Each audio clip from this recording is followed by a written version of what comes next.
श्री स्वामी समर्थ। स्वागत आहे तुमचे माझ्या यूट्यूब चॅनलवरती। आजचा दिवस तुम्हाला खूप छान सुखाचा आनंदाचा जाओ हीच स्वामींच्या चरणी प्रार्थना करते आणि आज या नवीन व्हिडिओला सुरुवात करते। विविध सणांचा, उत्सवाचा आणि आनंदाचा असा पवित्र श्रावण हा महिना सुरू आहे आणि या महिन्यात अनेक सण वार जे आहेत तर ते साजरे केले जातात।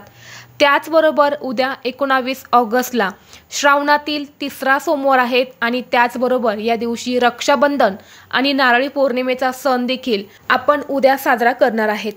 आपल्या हिंदू धर्मामध्ये नारळी पौर्णिमेला खूप महत्त्व दिलं जातं। नारळी पौर्णिमेला हिंदू भक्त समुद्र देव वरुण यांना आदराचे प्रतीक म्हणून नारळ अर्पण करतात। या दिवशी ते उपवास सुद्धा करतात। तसेच सागरी धोक्यांपासून संरक्षण व्हावे यासाठी देवाकडे ते प्रार्थना सुद्धा करतात। त्याचबरोबर हा दिवस माता लक्ष्मीला सुद्धा समर्पित आहे। या दिवशी माता लक्ष्मी ही पृथ्वी तलावरती जागृत रूपात येत असते। तिची सेवा उपासना करणाऱ्यांना ती धन धान्य समृद्धी प्रदान करत असते। म्हणून या दिवशी अनेक जण माता लक्ष्मीला प्रसन्न करून घेण्यासाठी वेगवेगळे सेवा आणि उपाय करत असतात। त्याचबरोबर या दिवशी श्रावणातला तिसरा सोमवार आहेत म्हणून आपल्याला भोलेनाथांची म्हणजे महादेवांची सुद्धा पूजा करायची आहे। या दिवशी गजकेसरी योग जो आहे तर तो जुळून आलेला आहे आणि म्हणून या योगामध्ये जर आपण काही प्रभावी उपाय जर केले तर त्या उपायांचा आपल्याला निश्चितच फळ प्राप्त होतं। उद्या आपल्याला या नारळी पौर्णिमेच्या दिवशी तांदूळाचा एक अतिशय प्रभावी असा उपाय करायचा आहे। हा उपाय केल्याने साक्षात माता लक्ष्मी ही प्रसन्न होऊन 7 पिढ्यांचं दारिद्र्य हे नष्ट होईल। घरामध्ये गरिबी ही नावालाही उरणार नाहीत आणि फक्त 3 दिवसात कठीणातील कठीण इच्छा ही तुमची पूर्ण होऊन घराची, मुलांची, पतीची अगदी भरभरून प्रगती होईल। असा हा एक उपाय आज या व्हिडिओमध्ये मी तुमच्यासोबत शेअर करणार आहे। त्यामुळे तुम्ही हा व्हिडिओ स्किप न करता शेवटपर्यंत पाहत राहा। चॅनलवरती नवीन असाल तर सबस्क्राईब करा आणि असेच माहितीपूर्ण नवनवीन व्हिडिओ पाहण्यासाठी बेल आयकॉनला प्रेस करा, म्हणजे जेव्हा कधी मी नवीन व्हिडिओ अपलोड करेल त्याचं नोटिफिकेशन सर्वात अगोदर तुम्हाला भेटेल आणि तुम्ही एक पण व्हिडिओ मिस करणार नाही। तर पहा, पौर्णिमेच्या दिवशी तांदूळाला अतिशय महत्त्व दिलं जातं। या दिवशी आपण चंद्रदेवाची पूजा करत असतो आणि जेव्हा आपण चंद्रदेवाची पूजा करतो तेव्हा चंद्रदेवतेला आपण दुधात साखर आणि तांदूळ मिसळून चंद्राला अर्घ्य अर्पण करत असतो। हे अर्घ्य अर्पण केल्याने आपल्या सर्व आर्थिक समस्या तर सुटतातच, पण कुटुंबामध्ये सुख, शांती, समृद्धी ही देखील नंदत असते। पौर्णिमेच्या दिवशी पांढऱ्या वस्तूंना अतिशय महत्त्व दिलं जातं।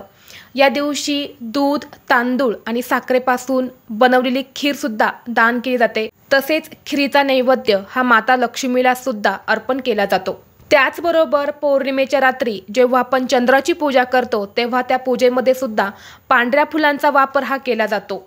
त्याचबरोबर या दिवशी पांढऱ्या वस्तू दान करायला सुद्धा खूप महत्त्व दिलं जातं। या दिवशी स्नान करून पांढरे तांदूळ जे आहेत तर ते दान केले जातात। असं म्हणतात की जर आपण पौर्णिमेच्या दिवशी जर तांदूळ दान केले तर चंद्रदेव हे प्रसन्न होतात। त्यांच्या सकारात्मक प्रभावामुळे जीवनात सुख समृद्धी जी आहे तर ती वाढत असते। ज्या लोकांच्या कुंडलीत चंद्रदोष आहेत तर तो या वस्तू दान केल्याने दूर होत असतो, त्यांना लाभ मिळतो असं म्हटलं जातं। म्हणून आपल्याला उद्याच्या दिवशी तांदळाचा हा अतिशय प्रभावी उपाय जो आहे तर तो करायचा आहे। मी तुम्हाला जो उपाय सांगणार आहे तर हा उपाय तुम्ही अगदी सकाळपासून ते संध्याकाळपर्यंत कधीही करू शकता। जेव्हा तुम्हाला शक्य होईल तेव्हा तुम्हाला हा उपाय करायचा आहे। हा उपाय आपल्याला का करायचा आहे तर हा उपाय आपल्या मनातील प्रत्येक इच्छा ही पूर्ण होण्यासाठी, त्याचबरोबर जर आपल्याकडे पैसा टिकत नसेल, सतत पैशांच्या अडचणी येत असेल, आलेला पैसा हा आपल्या घरातून किंवा आपल्या हातातून निघून जात असेल, लक्ष्मी आपल्यावरती प्रसन्न नसेल किंवा लक्ष्मी प्रसन्न आहे परंतु आपल्याकडे स्थिर नाही, तर यासारख्या समस्या दूर करण्यासाठी आपल्याला हा जो उपाय आहे तर हा करायचा आहे। जर पौर्णिमेच्या दिवशी तुम्ही हा उपाय जर केला तर माता लक्ष्मीच्या कृपेने तुमच्या घरातली गरिबी आणि दरिद्री ही संपूर्णपणे नष्ट होईल। तर तुम्हाला काय करायचं आहे पहा, उद्या पौर्णिमा आहे तर पौर्णिमेच्या दिवशी सकाळी लवकर उठायचं आहे, स्नान करायचं आहे, स्वच्छ कपडे परिधान करायचे आहेत, आपल्या घरातल्या देवतांची पूजा तुम्हाला करून घ्यायची आहे। यानंतर तुमच्या घराजवळ जिथे कुठे एखादी नदी असेल, गंगा असेल तर त्या ठिकाणी तुम्हाला जायचं आहे किंवा विहीर असली तरी सुद्धा चालेल। तर तिथे एक नारळ तुम्हाला विहिरीमध्ये किंवा त्या नदीमध्ये अर्पण करायचा आहे आणि तिथे तुम्हाला एक दिवा हा प्रज्वलित करायचा आहे।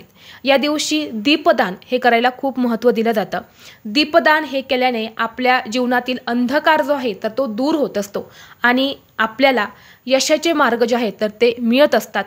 म्हणून तुम्हाला एक दीपदान हे पवित्र नदीच्या किनारी किंवा विहिरीच्या साईडला एक दिवा हा तुम्हाला आवर्जून लावायचा आहे आणि हा दिवा लावताना या दिव्याखाली आपल्याला मुठभर तांदूळ ठेवायचे आहेत।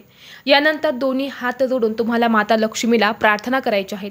त्याचबरोबर तुम्हाला उद्या काय करायचं आहे, एक तांदूळ घ्यायचा आहे, अखंड तांदूळ जो असतो तर तो तुम्हाला घ्यायचा आहे आणि एक बेलाचं पान घ्यायचं आहे, एक तांब्याचा कलश भरून तुम्हाला पाणी घ्यायचं आहे। या 3 वस्तू घेऊन तुम्हाला महादेवाच्या मंदिरात जायचं आहे।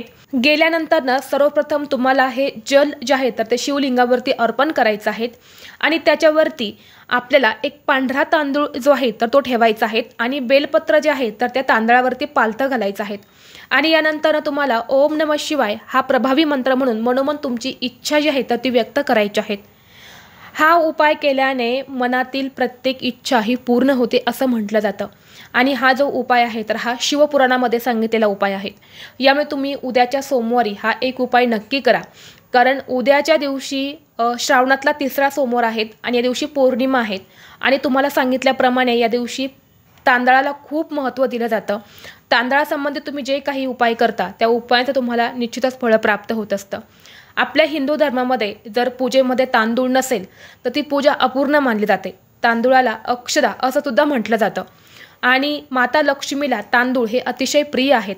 जेव्हा तुम्ही पौर्णिमेला असे उपाय करता तेव्हा माता लक्ष्मी ही तुमच्यावरती स्वतःहून प्रसन्न होत असते आणि तुमच्या सर्व इच्छा आकांक्षा ह्या पूर्ण होत असतात। म्हणून तुम्ही उद्या हा एक उपाय नक्की करा। व्हिडिओ तुम्हाला आवडला असेल तर लाईक करा, चॅनलवरती नवीन असाल तर सबस्क्राईब करा आणि हा व्हिडिओ आपल्या मित्रपरिवारासोबत शेअर करा। चला तर मग भेटू असंच पुढल्या एका नवीन व्हिडिओमध्ये। तोपर्यंत सर्वांना श्री स्वामी समर्थ।